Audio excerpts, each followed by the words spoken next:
નમસ્કાર દર્શક મિત્રો, હું છું શ્યામલ મહેતા. આપ જોઈ રહ્યા છો બાજ નજર. મિત્રો, હમણાં થોડા સમયથી રામ મંદિર ટ્રસ્ટ કેટલાક અલગ જ કારણોસર ચર્ચામાં આવી ગયું છે.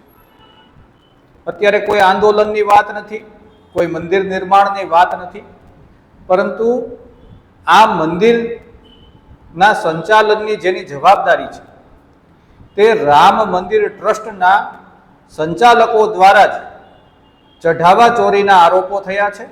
તે વિશે તપાસ ચાલી રહી છે અને આ બાબત સમગ્ર વિશ્વમાં ચર્ચાનું કેન્દ્ર બની છે. હવે આજે આપણે રામ મંદિર કે રામ મંદિર ટ્રસ્ટ વિશે વાત નથી કરવી, પરંતુ વાત કરવી છે ટ્રસ્ટ વિશે. ટ્રસ્ટ શું હોય છે અને તેની કામગીરી ભારતમાં કેવી રીતે થાય છે. ટ્રસ્ટ અંગ્રેજી શબ્દ છે. ટ્રસ્ટ એટલે વિશ્વાસ અને ટ્રસ્ટી એટલે વિશ્વાસ પાત્ર, ભરોસા પાત્ર. ટ્રસ્ટ એટલે ભરોસો પણ થાય, ટ્રસ્ટી એટલે ભરોસા પાત્ર પણ થાય. એટલે કે સરકાર જે કામ નથી કરી શકતી, તે સામાજિક કામ હોય, શૈક્ષણિક કામ હોય, ધાર્મિક કામ હોય, તે ટ્રસ્ટના નેજા હેઠળ ચાલે છે. સમાજના બુદ્ધિજીવી પ્રતિષ્ઠિત લોકો ટ્રસ્ટી બને છે અને જે તે સંસ્થાનું સુપેરે સંચાલન કરે છે. આમાં તેમના અંગત હિતો હોતા નથી, પરંતુ ટ્રસ્ટી બનવું એક પ્રતિષ્ઠા તો ગણાય જ છે, એટલે લોકો ટ્રસ્ટી બનવા માટે આતુર હોય છે. પરંતુ આ ટ્રસ્ટની રચનામાં ક્યાંક ને ક્યાંક છીંડાઓ રહી ગયા છે. એ છીંડાઓને કારણે ટ્રસ્ટો એક વ્યાપારિક સંસ્થાનોનું સ્વરૂપ લઈ ચૂક્યા છે. આજે આપણે જોઈએ છીએ કે મોટા ભાગની શૈક્ષણિક સંસ્થાઓ ટ્રસ્ટના માધ્યમથી ચાલે છે, ટ્રસ્ટના ઓઠા હેઠળ ચાલે છે. પારિવારિક સભ્યો કે ભાગીદારો ટ્રસ્ટી બની જાય છે અને ખાનગી શાળાનો એક ધંધો ચલાવે છે, પરંતુ તેના માટે ટ્રસ્ટ અનિવાર્ય છે. આવું જ ધાર્મિક બાબતોનું છે. ધાર્મિક સંસ્થાઓ પણ ટ્રસ્ટ નીચે ચાલતી હોય છે. મંદિરોમાં દાનો આવતા હોય છે, એ પણ ટ્રસ્ટમાં જમા થતા હોય છે.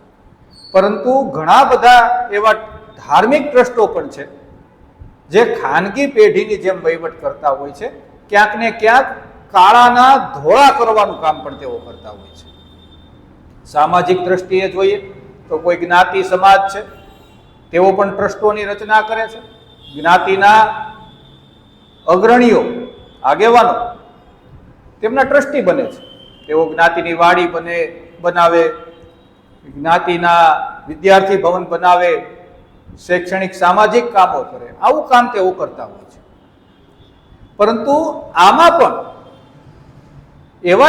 એવા લોકો ટ્રસ્ટી બની જાય છે જેમને સામાજિક કોઈ પણ બાબતનો સરોકાર હોતો નથી.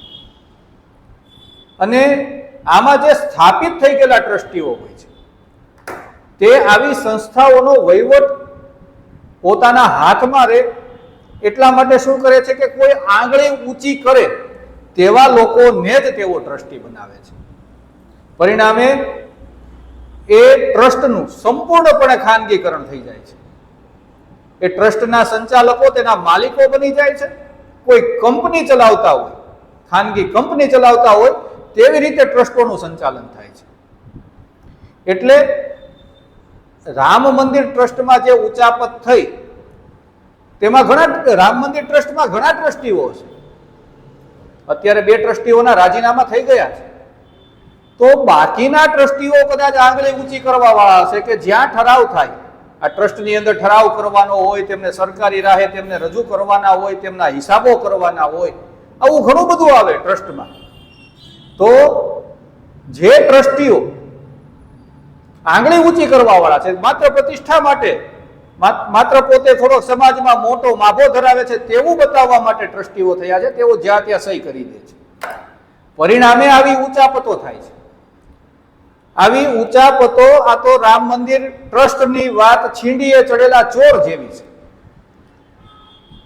દેશમાં અનેક એવા ટ્રસ્ટો કાર્યરત છે જે આ ટ્રસ્ટના માધ્યમથી ટેક્સ ચોરી કરે છે, કારણ કે આમાં 80C કે 80G હેઠળ ટેક્સ ફ્રી મળે છે, એટલે ઘણા લોકો આ પણ કામ પણ કરે છે. આવા કામો થતા રહે છે. સેવાના ઓઠા હેઠળ ઘણા લોકો પોતાના ટ્રસ્ટો બનાવીને પોતાના કાળા પૈસાને ધોળા કરતા હોય છે. આવા ટ્રસ્ટો સામાજિક ટ્રસ્ટ હોય તો એ ટ્રસ્ટ ના દ્વારા જે તે જ્ઞાતિ સમુદાય પર વર્ચસ્વ જમાવવામાં આવે છે અને તેના માધ્યમ દ્વારા રાજકીય સાંઠગાંઠ કરી અને તેના લાભો લેવામાં આવે છે. એટલે ટ્રસ્ટ સારી બાબત છે. ટ્રસ્ટ વિશ્વાસપાત્ર લોકોનો એક સમૂહ હોય છે અને તે સમૂહ સમાજમાં સદકાર્યો કરવા માટે હોય છે, નહીં કે વિશ્વાસઘાત કરવા માટે. જ્યારે વર્તમાન સમયમાં આપણે જોઈએ છીએ કે ટ્રસ્ટીઓ વિશ્વાસપાત્રમાંથી વિશ્વાસઘાતીઓ બની ગયા છે. તેઓ જે તે સંસ્થાઓ ઉપર કબજો જમાવી અને પોતાનું મનસ્વી વલણ, મનસ્વી રીતે નિર્ણયો કરે છે. પોતાની વિચારધારા પ્રમાણે ટ્રસ્ટોને હકાવે છે. તેમના બંધારણ પ્રમાણે નથી ચલાવતા, તેમના પોતાના વિચારધારા પ્રમાણે તેઓ ચલાવે છે અને તેમાંથી ધનનું પણ ઉપાર્જન કરે છે, તેમાંથી પ્રતિષ્ઠા પણ મેળવે છે અને નામ સેવાનું આપે છે. રામ મંદિર ટ્રસ્ટનો કેસ ઉજાગર થયો છે. દેશમાં આવા અસંખ્ય ટ્રસ્ટો છે. ભારત સરકારે અત્યાર સુધી NGO પર બરાબરની લગામ કસી રાખી છે. NGO પણ આ ટ્રસ્ટ જેવું જ હોય છે, પરંતુ એમાં વિદેશી નાણાં આવે અને દેશ વિરોધી પ્રવૃત્તિ થાય એટલે તેમના પર થોડો કંટ્રોલ આવ્યો છે, પરંતુ ટ્રસ્ટ પર ક્યાંય કંટ્રોલ હજુ છે નહીં. અને આ ટ્રસ્ટો પર કંટ્રોલ કરવાની ખરેખર જરૂર છે. જે ટ્રસ્ટોની અંદર હિસાબો બરાબર સચવાતા ન હોય, બંધારણનો ભંગ થતો હોય, એક તો ટ્રસ્ટીની નિમણૂક જ વિવાદાસ્પદ હોય છે. જે તે જ્ઞાતિ સમાજ હોય તો તેના ટ્રસ્ટીઓ દ્વારા નિમણૂક પામે, આ ખોટી પ્રથા છે. તે સમાજ દ્વારા ટ્રસ્ટીઓની નિમણૂક થવી જોઈએ. સમાજ દ્વારા એવા વ્યક્તિઓને ચૂંટીને ત્યાં મોકલવા જોઈએ. બીજું, ટ્રસ્ટીઓ ક્યારે આજીવન ન હોવા જોઈએ, તેમની મુદત બાંધી દેવી પડે. ઘણા ટ્રસ્ટોમાં ટ્રસ્ટીઓ આજીવન હોય છે, પછી તેમને કોઈ ડર રહેતો નથી. સરકારી નોકરિયાત જેવા થઈ જાય છે.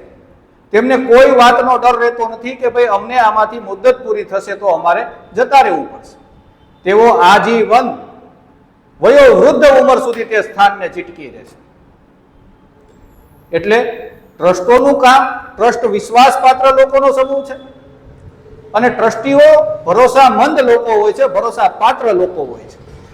પરંતુ હવે આપણે જોઈએ છીએ તેમ ટ્રસ્ટો તેની જે છબી છે, તેનો જે ઉદ્દેશ્ય છે, તેનાથી વિપરીત વર્તન કરી રહ્યા છે અને વિશ્વાસઘાતનું વાતાવરણ સર્જે છે. આજના ટ્રસ્ટોની છબી એક વેપારિક સંસ્થાનથી વિશેષ કંઈ હવે રહી ગઈ નથી. ટ્રસ્ટો પોતાનું સ્થાન ગુમાવી રહ્યા છે. સરકારે અને સમાજે પણ, જો કોઈ ધાર્મિક ટ્રસ્ટ હોય, કોઈ સામાજિક ટ્રસ્ટ હોય, કોઈ શૈક્ષણિક ટ્રસ્ટ હોય, તો એ ટ્રસ્ટોની પર બરાબરનું નિરીક્ષણ થવું જરૂરી છે કે તેમાં ટ્રસ્ટીઓ કેવી રીતે ભરાણા છે, તેઓ લાયક છે કે નહીં, તેમના હિસાબો બરાબર અપાય છે કે નહીં, તેમના બંધારણમાં કેટલો ફેરફાર થયો, તે ફેરફાર અનુચિત છે કે ઉચિત તે પણ જોવું પડે. એટલે આ આંગળી ઊંચી કરવા વાળાની સંખ્યા ઘટે અને લાયક વ્યક્તિઓ ટ્રસ્ટની અંદર બેસે તો ટ્રસ્ટનો ઉદ્દેશ્ય સાર્થક થાય, નહીં કે પછી તેને એક વેપારી સંસ્થાન બનાવીને 5-25 લોકોને ઈચ્છાઓને પૂર્ણ કરવાનું માધ્યમ ટ્રસ્ટ બને. આ બાબતે સર્વ કોઈએ વિચાર કરવો પડશે અને ધ્યાન રાખવું પડશે કે ખરેખર આ એક સારી બાબત છે, તેનો દુરુપયોગ જે વધારે પ્રમાણમાં થઈ રહ્યો છે તે કેમ અટકે. જય હિન્દ, જય ભારત.